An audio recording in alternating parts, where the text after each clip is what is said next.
Hi, this is Joe Pantozzi with Alpha Omega Wealth, and we're going to spend just a couple of minutes, literally a couple of minutes, talking about life insurance and the difference between term insurance and other kinds of insurance. You may call it whole life, you may call it permanent insurance, you may call it cash value insurance, you may call it universal life or variable insurance. They all have different moving parts, but there's two generic kinds of insurance.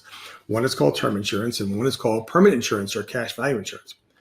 And so there are a lot of people who think that they could beat the game by just buying term insurance and investing the difference. Now, there are companies out there that make their living. They make millions and millions of dollars just selling term insurance. And the reason why they can do this at a profit is because 98% or so of term policies never result in a claim because term companies do not insure people for their entire lives. They insure them for a period of time or a term. It might be 10 years, 20 years, 30 years. But typically at the end of the term, 98% of people are still living, and therefore the very thing that folks pay to insure has not happened yet.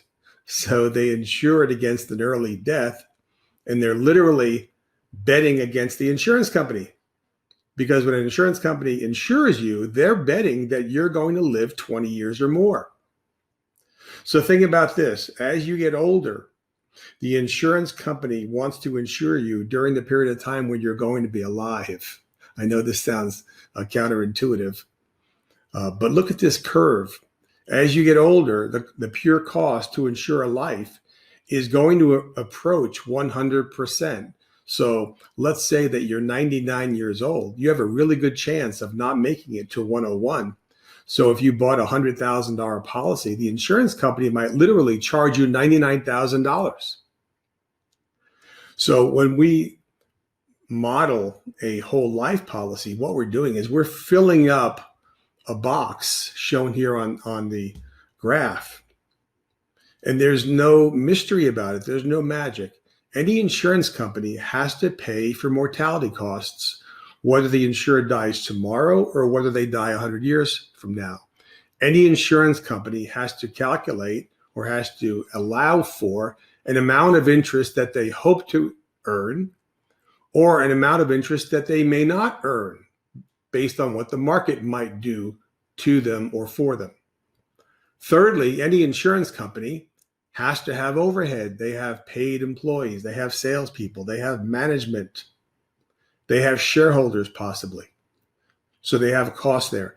And any insurance company has to figure that a certain amount of policies are going to stay on the books and a certain amount of policies are going to be canceled or surrendered or lapsed or result in a death claim.